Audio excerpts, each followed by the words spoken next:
আমাদের যে match jersey এটা আমরা আনভেলিং করব খুব শীঘ্রই। হাদির প্রতি সম্মান দেখে আমাদের ম্যাচ জার্সি যেটা আনভেলিং হবে আর কালকেই হবে। কালকে আমরা এটা আনভেল করতে যাচ্ছি। আমরা সেটা হাদিকে উৎসর্গ করে কালকে আনভেল করব। দেশের এই পরিস্থিতিতে আমরা সবাই শঙ্কিত আসলে সিকিউরিটির ব্যাপারটা। নিশ্চিতভাবেই বোর্ড সেটা লুক আফটার করছে। অ্যাজ এ টিম হিসেবে আমরা কিন্তু আমাদের যে প্রিপারেশন, আমাদের যে নিজেদের প্রস্তুতি নেওয়া খেলার জন্য, সেই কাজগুলো আমরা করে যাচ্ছি। স্বাভাবিকভাবেই যে কোনো কাজের ক্ষেত্রে সিকিউরিটিটা এনশিওর করতে হবে সবার আগে, প্রায়োরিটি থাকবে সেটা সবার উপরে। নিশ্চিতভাবে আমরাও সেই জিনিসটার প্রতি নজর রাখবো এবং ক্রিকেট বোর্ড যদি কোনো আমাদের গাইডলাইন দিয়ে থাকে বা কোনো ইনস্ট্রাকশন দিয়ে থাকে সেটা আমরা অবশ্যই ফলো করবো। বাট এখন পর্যন্ত সেই ধরনের কোনো বিষয় নেই। আমরা চেষ্টা করছি আমাদের সিকিউরিটিটা আমাদের সাইড থেকে যেটা নিজেরা সেফটিটা ইনশিওর করার, সেটা করার মাধ্যমে আমরা এগিয়ে যাচ্ছি। সো এখন পর্যন্ত আমরা খেলার জন্য প্রিপারেশন নিচ্ছি এবং সেভাবে আগাচ্ছি।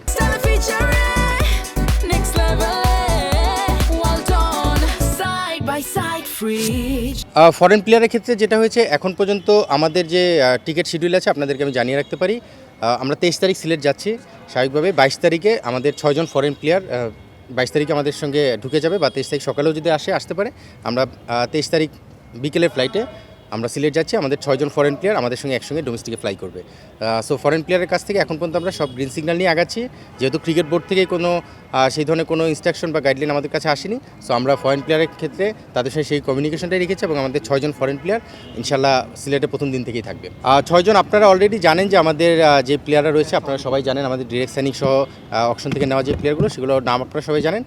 তার মধ্যে আমি যদি নাম মেনশন করি তাহলে প্রথম থেকেই যারা থাকছেন সেই 6 জন হচ্ছে সাহেবজাদা ফারহান, হুসেন তালাত, মোহাম্মদ নওয়াজ, তারপরে লামিচানে থাকছে, বিনুরা থাকছে এবং জাহানদাদ। এই 6 জন প্লেয়ার প্রথম থেকেই থাকছে।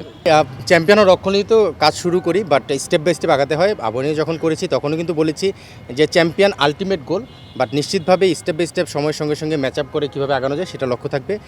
এই বছরও তার ব্যতিক্রম না। মানে বিপিএলে স্বাভাবিকভাবেই আমাদের টিম ওনার থেকে শুরু করে আমরা টিম যখন ম্যানেজমেন্ট দায়িত্ব নিয়েছি, কাজ করা শুরু করেছি, আমরা লক্ষ্যটা চ্যাম্পিয়ন। বাট আপনারা জানেন যে চ্যাম্পিয়ন হতে গেলে লাকের ব্যাপারটাও সবসময় চলে আসে, সেখানে সেই বিষয়টা সময়ের সঙ্গে সঙ্গে বোঝা যাবে। বাট লক্ষ্য অবশ্যই চ্যাম্পিয়ন ইনশাল্লাহ। আমাদের পাকিস্তান এবং শ্রীলঙ্কার যে সিরিজটা, সেটার কারণে কিছু প্লেয়ারকে হয়তো আসা যাওয়া করতে হতে পারে। যেটা আপনারা জানেন যে এনওসি যখন দেওয়া হয়েছে তখন কিন্তু ফুল সিজনই দিয়েছে। আমরা ফর এক্সাম্পল আমরা জানি যে পাকিস্তান টিমে নওয়াজ এবং ফারহান রেগুলার টি20 প্লেয়ার, কিন্তু এখনও কিন্তু টিম সিলেকশন হয়নি। সো তাদেরকে আমাদের ফুল এনওসি দেওয়া হয়েছে একদম বিপিএলের ফাইনাল ডে পর্যন্ত। সেই এনওসি আমরা পেয়েছি। এখন যদি তারা ন্যাশনাল টিমে কল পায়, সেটা একটা নিয়মই থাকে যে ন্যাশনাল টিমে কল পেলে তাদের ন্যাশনাল ডিউটির জন্য যেতেই হবে। সো সেটা সময় বলে দেবে তারা সেই সিরিজে ন্যাশনাল টিমে চান্স পাবে কিনা, সেটা তো আমরা বলতে পারবো না। সো যদি তারা ন্যাশনাল টিমে কল পায় তারা যাবে। আমরা সেভাবে করেও কিছু স্ট্র্যাটেজি সাজিয়েছি। আর শ্রীলঙ্কার প্লেয়ারের ক্ষেত্রে হেমন্ত আমাদের সঙ্গে হয়তো জয়েন করার সম্ভাবনা খুব কম মনে হচ্ছে। এনওসির যে বিষয়টা, হেমন্তাকে হয়তো আমরা পাবো না। আপনারা দেখেছেন তারপরে কিন্তু আমরা লামিজানেকে টিমে ইনক্লুড করেছি। সো কিছু ব্যাপার রয়েছে যেগুলো ইন্টারনাল ব্যাপার, বাট সোফার আমাদের ওই বিষয়গুলো আমরা মাথায় রেখে টিম কম্বিনেশনও সেভাবে প্ল্যান করেছি। এখন পর্যন্ত আমরা সেভাবেই জানি, যেহেতু আমাদের এনওসি ফুল সিজনের জন্য দেওয়া। এখন তারা যাবে কিনা সেটাও ঠিক জানি না, তারা যাওয়ার পরে আবার আসবে কিনা সেটাও এখনই বলা কঠিন। বাট আপনি যদি এখনই আমাকে জিজ্ঞেস করেন, আমাদের কাছে যে পেপারসটা রয়েছে বা ডকুমেন্টস রয়েছে, সেখানে তাদেরকে ফাইনাল ডে পর্যন্ত এনওসি দেওয়া রয়েছে। সো আমরা সেটার দিকে আগাচ্ছি। তারপরে কী হবে সেটা সময় বলে দিবে। তবে তার সঙ্গে আরেকটা জিনিস অ্যাড করি, আপনি যেটা বললেন যে আমাদের প্রথম দিন থেকেই যে সব কিছু গোছানো মনে হচ্ছে, আমরা চেষ্টা করছি। তারপরেও কিন্তু আপনি খুঁজতে চাইলে কিছু দোষ খুঁজে পাবেন। বাট আমাদের ফ্র্যাঞ্চাইজি সাইড থেকে যতটা সম্ভব চেষ্টা করা হচ্ছে এবং সেটা নিশ্চিতভাবে সময়ের সঙ্গে সঙ্গে আরেকটু অর্গানাইজভাবে করা সম্ভব। দল আলহামদুলিল্লাহ আমরা অকশনের আগে থেকে যেভাবে প্ল্যান করেছি, অকশন শেষ হওয়ার আগ পর্যন্ত যে প্ল্যানিং ছিল, অকশনের পরে আমরা সেই প্ল্যানিংয়ের সঙ্গে আমরা ম্যাচ আপ করতে পেরেছি। এবং এই মুহূর্তে আপনি যদি জিজ্ঞেস করেন আমার কোন জায়গাটা স্ট্রং বা উইক বা কোন জায়গাটা কাজ করার সুযোগ রয়েছে, আমি বলবো যে আপনি যদি টিম কম্বিনেশনটা দেখেন, দেশি প্লেয়ার এবং বিদেশি প্লেয়ার সব কিছু মিলে আমরা প্রতিটা জায়গায় ম্যাচ আপ করার চেষ্টা করেছি এবং পজিশন বুঝে প্লেয়ার নেওয়ার সিলেক্ট করার চেষ্টা করেছি। সো সেই জায়গাটা আমাদের মনে হয় ম্যানেজমেন্টের খুব ভালো সাপোর্ট ছিল। আমরা যখন কোঅর্ডিনেশন মিটিং করেছি, সেই জায়গাটা আমরা সেভাবে ফরেন প্লেয়ার কালেকশনের ক্ষেত্রে নজর রেখেছিলাম। সো আমি আসলে এই মুহূর্তে খুব বেশি উইক বা স্ট্রং জোন আলাদাভাবে মেনশন করতে চাই না। আমার কাছে মনে হয় প্রতিটা জায়গায় স্পেসিফিক তার রোল জানা প্লেয়াররা রয়েছেন এবং প্লেয়াররাও এখন যখন আপনারা ট্রেনিং করে তারাও জানে তার রোলটা কী। সো তাদেরকেও তাদের দায়িত্বটা দায়িত্ব দেওয়া হয়েছে এবং তারা কিন্তু সেভাবে দায়িত্ব পালন করার জন্য নিজেদেরকে প্রস্তুত করেছে গত এক সপ্তাহ এনসিএল শেষ হওয়ার পরে, এবং এখানে আসার পর ঠিক একই রোলটাই তারা মেনটেন করার চেষ্টা করছে। সো আমার মনে হয় যে প্রতিটা জায়গায় আমরা খুব গোছানোভাবে আগানোর চেষ্টা করছি। বিপিএলে যেভাবে আবহানীকে নিয়ে একটা ভঙ্গুর অবস্থা থেকে চ্যাম্পিয়ন হয়েছেন, সেই সেম স্পিড আপনার দেখা যাচ্ছে প্রথম অনুশীলনটা করেছেন। কংগ্রেচুলেশনস। ক্যাপ্টেন্সি নিয়ে যদি কিছু বলতেন। আবাহনীর বিষয়টা ছিল যে আসলে লাস্ট মুহূর্তে আমি টিমের দায়িত্ব নেওয়ার পরে আবাহনীর টিম যখন করেছি শান্ত মোসাদ্দেক সাথে নিয়ে একটা টিম করার চেষ্টা করেছিলাম। আলহামদুলিল্লাহ মমিনুল এবং মিথুন থাকার পরে টিমটা যথেষ্ট ভালো মানে রেজাল্ট হয়েছে, চ্যাম্পিয়ন হয়েছে।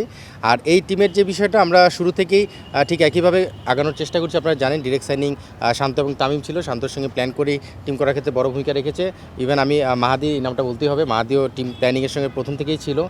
ইভেন আমাদের টিম ডিরেক্টর বাবু ভাই আছেন, ওনারা ছিলেন। সো বাকি যে বিষয়টা আপনি বললেন ক্যাপ্টেন্সি, আমার মনে হয় যে ক্যাপ্টেন্সিটা অফিসিয়ালি আপনারা অ্যানাউন্সমেন্ট জানতে পারবেন। সেটা আসলে ক্যাপ্টেন যে ডিসিশনটা সেটা সাধারণত হেড কোচ ছাড়াও কিন্তু আরও কিছু মেম্বার রয়েছেন যারা ডিসিশন মেকিং করে, আমাদের টিম ওনার থেকে শুরু করে যাদের নাম মেনশন করলাম, সবাই মিলে একটা সিদ্ধান্ত হবে। হয়তো আপনারা আজকে বা কালকের মধ্যেই এটা জেনে যেতে পারবেন। মুশফিকের সঙ্গে আসলে যখন অকশন শেষ হয়েছে, যেদিন পিক করলাম তার পরের দিন আমি কথা বলেছি, শান্ত কথা বলেছে, ইভেন আমাদের টিমের পক্ষ থেকেও কথা বলা হয়েছে। মুশফিক খুবই পজিটিভলি নিয়েছে বিষয়টা এবং রাজশাহীতে খেলছে, সে ওন ফিল করছে। বিকজ জানেন যে বগুড়ার ছেলে, তো বগুড়ার হয়ে রাজশাহীর টিমে খেলবে। সো সব কিছু মিলে সেই ওনারশিপটা সে নেওয়ার জন্য প্রস্তুত। এবং আজকেও যখন ট্রেনিং সেশনে এসেছে, মুশফিকই এখানে বেসিক্যালি আমাদের লিডার, আমরা জানি মানে মোস্ট এক্সপিরিয়েন্স বাংলাদেশের না ওয়ার্ল্ডের one of the most senior player. So মুশফিককে পাওয়া এবং মুশফিকের অ্যাডভাইস নেওয়া সেটা আমাদের টিমের জন্য একটা বড় পাওয়া। নিশ্চিতভাবে মুশফিকের অ্যাডভাইস পাশাপাশি আমাদের আন্ডারস্ট্যান্ডিং কমিউনিকেশনের মাধ্যমে আমরা নিশ্চিতভাবেই মুশফিকের ফুল সার্ভিসটা পাবো এবং মুশফিক সেটার জন্য প্রস্তুত আছে। টি-20 ক্রিকেটে যেটা হয়, ফর্মটা খুব ইম্পর্টেন্ট, বাট কিছু সময়ের জন্য যদি অফ ফর্মেও চলে যায় সেই প্লেয়াররা ফর্মে ফিরে আসার জন্য কিছু সময় পেলে সেটা রিকভার করা সম্ভব হয়।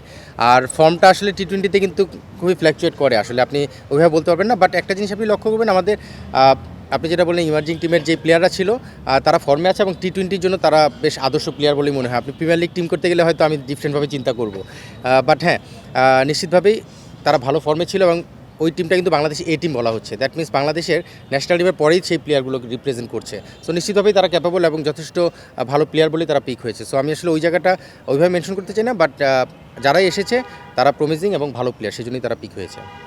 না না, এটা খুব এনজয় করি আমি, কারণ আমি যখন এজ গ্রুপেও কাজ করেছি, ভালো কাজের স্বীকৃতি তো আসলে আলোচনার মাধ্যমেই। আসলে আলোচনাটা দুইভাবে চিন্তা করা যায়, আলোচনা সমালোচনা। বাট সোফার আলহামদুলিল্লাহ আমি ক্রিকেট বোর্ডের সঙ্গে 10 বছর যাবত কাজ করছি, ক্রিকেটের সঙ্গে খেলা ছাড়ার পরে 10 বছর যাবত অ্যাটাচমেন্টে আছি। সো আলোচনাটা আমি এনজয় করছি এবং প্রেশার তো কিছুটা থাকে, কিন্তু সেই প্রেশারটা আমি ফিল করি যদি ভালো কাজ করা যায় প্রেশারটা থেকে ওভারকাম করা যায়। আর যদি অনেস্টলি করা যায় তাহলে সেই প্রেশারটা আর প্রেশার থাকে না, কারণ আমি জানি আমি আমার জায়গা থেকে অনেস্ট। সাকসেস ফেলিওর তো অ্যাট দ্য এন্ডে আসে, বাট সেই জায়গাটা অনেস্ট থেকে যদি আমি আমার বেস্ট এফোর্টটা দেওয়ার চেষ্টা করি, আমার রোলটা সম্পর্কে সচেতন থাকি, তাহলে আমার মনে হয় এটা এনজয় করি আমি এবং আমার মনে হয় যে এটা পজিটিভভাবে আমি চিন্তা করি সবসময়। না, নিশ্চিতভাবেই আমরা যখন বিপিএল এর আগেও কাজ করেছি বা বিভিন্ন সময় দেখেছি, সিকিউরিটির ব্যাপারে কিন্তু খুবই সচেতন ক্রিকেট বোর্ড। নিশ্চিতভাবেই গভর্নমেন্ট একটা ক্লিয়ারেন্স কিন্তু লাগে। আপনারা জানেন যে এখানে মানে প্রচুর মানুষের ইনভলভমেন্ট লাগে সিকিউরিটির কারণে। সো সেখানে গভর্নমেন্ট একটা ক্লিয়ারেন্স নিয়েই বিসিবি সেটা লুক আফটার করবে এবং সিকিউরিটি যেভাবে থাকে তারপরে আসলে এক্সট্রা সিকিউরিটি আর খুব বেশি মনে দরকার হয় না। আমি যখনই বিপিএলে কাজ করেছি আমি দেখেছি। সো সিকিউরিটির ব্যাপারে অবশ্যই আমরা সেটা সচেতন থাকবো এবং আমার মনে হয় যে ক্রিকেট বোর্ড সেটা গভর্নমেন্টের ক্লিয়ারেন্স নিয়েই কিন্তু সেই জায়গাটায় মুভ করবে। সো আমার মনে হয় যে সিকিউরিটি ইনশোর করার পরে কিন্তু ক্রিকেট বোর্ড সিদ্ধান্তটা নেবে যে তারা কীভাবে আগাবেন। সো আমি খুবই পজিটিভ, গভর্নমেন্ট থেকে পজিটিভ ক্লিয়ারেন্সই পাবো এবং ক্রিকেট বোর্ডও সেভাবে পজিটিভলি সাপোর্ট করবে। না, আসলে শান্ত তো বাংলাদেশের ক্যাপ্টেন, মানে 3 ফর্মেটে ক্যাপ্টেন ছিল, এখন হয়তো তার নিজস্ব কারণে সে একটা ফর্মেটে ক্যাপ্টেন্সি করছে। ক্যাপ্টেন্সি শুরুটা কিন্তু যখন আমি যদি বলি মানে এলিট লেভেলে বা টপ লেভেলে, সেটা হলো আমরা লোকাল যখন একবার প্লেয়ারদের নিয়ে টি-20 ক্রিকেট হলো, যেটা মিনিস্টার রাজশাহী একটা দল ছিল, সেই রাজশাহী দলের কিন্তু শান্ত ক্যাপ্টেন ছিল। তখন আমি টিম ম্যানেজার ছিলাম, মেন্টর ছিলাম। সো স্বাভাবিকভাবে তখন থেকে তার শান্তর সঙ্গে আমার অ্যাটাচমেন্টটা খুব ক্লোজলি করা হয়। তারপরে তো বিভিন্ন সময় বিভিন্ন জায়গায় কাজ করার সুযোগ হয়েছে, কমিউনিকেশন করার সুযোগ হয়েছে। আর রিসেন্টলি যেহেতু আমি ন্যাশনাল সিলেক্টর ছিলাম, স্বাভাবিকভাবে শান্তর সঙ্গে বিভিন্ন মিটিং অ্যাটেন্ড করতে হয়েছে, বিভিন্ন আন্ডারস্ট্যান্ডিংয়ের মাধ্যমে ডিল করতে হয়েছে। সো সেই জায়গা থেকে আমার মনে হয় যে শান্ত যথেষ্ট ক্যাপাবল একজন ক্যাপ্টেন। যদিও আমি কিন্তু রাজশাহীর ক্যাপ্টেন হবে কিনা এখনই বলতে চাচ্ছি না, বা আমি আরও আলোচনা পরেই জানাতে পারবো। বাট শান্ত নিশ্চিতভাবে একজন ভালো ক্যাপ্টেন ম্যাটেরিয়াল এবং টিমম্যান। মানে একটা টিমের কিন্তু রেজাল্ট করার পেছনে এই টিমম্যান হওয়াটা খুব জরুরি। নিজের পারফরমেন্স যদি ভালো নাও হয়, টিমের কাছ থেকে কীভাবে ভালোটা আদায় করে নিতে হয় সেটা শান্ত খুব ভালোই জানে। আবাহনীতে সেটা আমরা ফল দেখেছি। সো আমার মনে হয় যে শান্তর সঙ্গে আমার আন্ডারস্ট্যান্ডিং যথেষ্ট ভালো। সো শান্ত যেহেতু টিমে আছে, নিজের পারফরমেন্সের পাশাপাশি টিমটাকেও কীভাবে সাপোর্ট করা যায়, গাইড করা যায়, সেটা নিশ্চিতভাবেই সে নজর রাখবে। এটা তো আসলে সময় বলে দিবে, কারণ টিম কম্বিনেশনে স্বাভাবিকভাবে মুশফিক একটু প্রায়োরিটিতে থাকবে, কারণ আমরা জানি যে মুশফিক কিপিংটা মোর এনজয় করে, মানে ফিল্ডিংয়ের চেয়ে কিপিংটা যদি যখন করে তখন সে অনেক ইনভলভ থাকে। আর মুশফিকের মতো একজন কিপার যদি উইকেটের পেছনে থাকে, যে কোনো বলার বা টিমকে হ্যান্ডেল করা খুব সহজ হয়ে যায় ক্যাপ্টেনের জন্য। সো মুশফিক যদি ক্যাপ্টেন হয় নিশ্চিতভাবেই উইকেটের পেছন থেকে সেটা গাইড করতে পারবে। যদি অন্য কেউ ক্যাপ্টেন হয় সেখানেও কিন্তু মুশফিকের সেই গাইডেন্সটা পাবে। সো আমার মনে হয় যে মুশফিক কিপিংয়ে নিশ্চিতভাবেই এনজয় করে, যদি সে কিপিং করতে চায় ম্যাচে তার প্রায়োরিটিটা বেশি থাকবে। আর আকবর যদি খেলে স্বাভাবিকভাবে আকবরও কিন্তু সেখানে কিপিংয়ের জন্য যথেষ্ট ক্যাপাবল। সো এখানে বিষয়টা ডিপেন্ড করছে যে মুশফিক কীভাবে চিন্তা করছে, এটা আমরা ম্যাচের আগেই ডিসিশন নিয়ে নিব। না, আপনারা কিন্তু দেখবেন যে আমাদের ক্যান্ডিডেট কিন্তু বেশ ভালো কিছু ক্যান্ডিডেট রয়েছে। মুশফিক শান্ত রয়েছে, ইভেন আকবরও কিন্তু ভালো ক্যাপ্টেন, মানে প্রুভেন ক্যাপ্টেন টিম রেজাল্টের জায়গা থেকে যদি চিন্তা করি। সো ক্যাপ্টেনের অপশনে খুব ভালো একটা মধুর সমস্যা আছে। নিশ্চিতভাবেই আপনারা আজকে হয়তো জেনে যেতে পারবেন, আজকে না হলেও কালকের মধ্যে অবশ্যই আপনারা জেনে যেতে পারবেন যে আমাদের ক্যাপ্টেন কে হচ্ছে।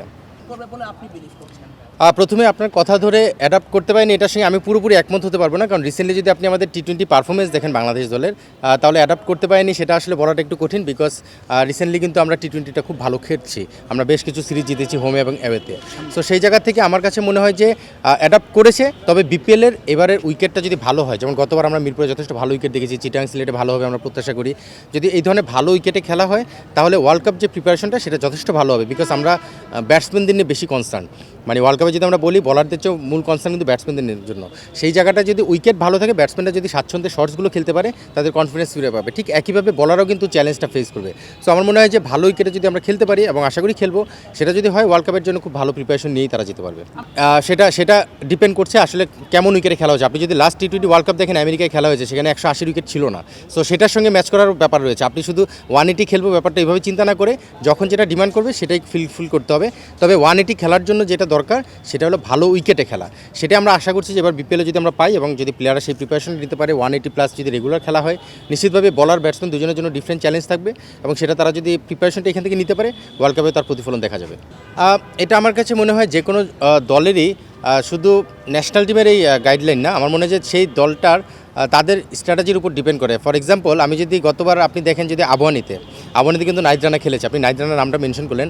আবহানিতে নাহিদ রানাকে কিন্তু আমরা যেভাবে খেলানো দরকার ইম্পর্টেন্স বুঝে এবং সময়ক্ষণ বুঝে কিন্তু ম্যাচ খেলিয়েছি, সেটা বিসিবির গাইডলাইনের সঙ্গে কিছুটা ম্যাচ আপ করে। সো টিম স্ট্র্যাটেজির উপর ডিপেন্ড করে। আমাদের টিমেও নিশ্চিতভাবে ন্যাশনাল টিমের কিছু অপশন প্লেয়ার রয়েছে, আমি বলবো না ন্যাশনাল টিমেরই, pace bowling, specially pace bowling এই জিনিসটা লুক আফটার করা হয়, ওয়ার্কলোড বিষয়টা। আর সবচেয়ে বড় যে সুবিধাটা হয়েছে, আমি যদি বলি, আমাদের টিমে ইফতি ট্রেনার, বাংলাদেশ টিমের ট্রেনার, এবং ফিজিও রয়েছে সানি, যে প্লেয়ারদের সঙ্গে রেগুলার কাজ করে। সো এখানে তারাও জিনিসটা মনিটর করবে, এবং তাদের সঙ্গে এটা ক্লোজ একটা মনিটরিংয়ের মাধ্যমে অ্যাজ এ হেড কোচ আমি সেটা লুক আফটার করবো। স্ট্র্যাটেজি সাজানোটা খুব ইম্পর্টেন্ট, যেটা টিম তাদের প্রায়োরিটি দিয়ে সাজানোর চেষ্টা করবে। ম্যাচের ইম্পর্টেন্স বুঝে প্লেয়ারকে ফুল অ্যাভেলেবেল এবং 100% এফোর্টটা যেন দিতে পারে, সেটার দিকে নজর রাখা টিমের দায়িত্ব। সো এটা আমার মনে হয় যে টিমের স্ট্র্যাটেজির উপর অনেকটুকু ডিপেন্ড করে। এটা এখন পর্যন্ত যদি অনেস্টলি আমাকে জিজ্ঞেস করেন, বিসিবি থেকে আমাদের টিমের কাছে এখন পর্যন্ত কোনো রকম অ্যাডভাইস আসেনি। সো আমি সেটা এখনই কোনো কমেন্টস করতে পারবো না। নিশ্চিতভাবেই যদি ক্রিকেট বোর্ড থেকে কোনো এরকম অ্যাডভান্স কোনো আসে যে আমাদের এটা ফলো আপ করতে হবে বা কিছু, সেটা আমরা লুক আফটার করার চেষ্টা করবো। বাট নিশ্চিতভাবেই ফ্র্যাঞ্চাইজি এবং ক্রিকেট বোর্ডের সঙ্গে আন্ডারস্ট্যান্ডিংয়ের মাধ্যমে এটা একটা সুন্দর আলোচনা হতেই পারে। লাস্টে একটা কথা আছে, আমাদের যে ম্যাচ জার্সি, এটা আমরা আনভেলিং করব খুব শীঘ্রই। এটা আমরা আসলে হাদিকে উৎসর্গ করতে যাচ্ছি। আপনারা জানেন যে আসলে দেশের এই পরিস্থিতিতে নিশ্চিতভাবেই অনেকগুলো বিষয়ে আমরা সেফটি বা সিকিউরিটি নিয়ে বারবার আলোচনা হচ্ছিল। সো হাদির প্রতি সম্মান দেখে আমাদের ম্যাচ জার্সি যেটা আনভেলিং হবে, আর কালকেই হবে। কালকে আমরা এটা আনভেল করতে যাচ্ছি, আমরা সেটা হাদিকে উৎসর্গ করে কালকে আনভেল করব। আর আমাদের আনভেলিংয়ের যে একটা প্রোগ্রামের প্ল্যান ছিল, স্বাভাবিকভাবে দেশের এই পরিস্থিতিতে এবং হাদির এই ঘটনার কারণে আমরা সবাই মর্মাহত। স্বাভাবিকভাবে আমরা যে একটা প্রোগ্রামের মাধ্যমে সেটা আনভেল করার প্ল্যান ছিল, সেটাও আমরা ক্যান্সেল করছি। জাস্ট একটা অফিসিয়াল ছোটোখাটো এনভায়রনমেন্টে বা একটা প্রোগ্রামের মাধ্যমে আমরা সেটা আনভেল করব। থ্যাংক ইউ আপনাদের সবাইকে। For more updates, subscribe to our YouTube channel and click on the bell icon. Follow us on Facebook and Instagram. Download T-Sports app to enjoy exciting games and highlights. Visit tsports.com.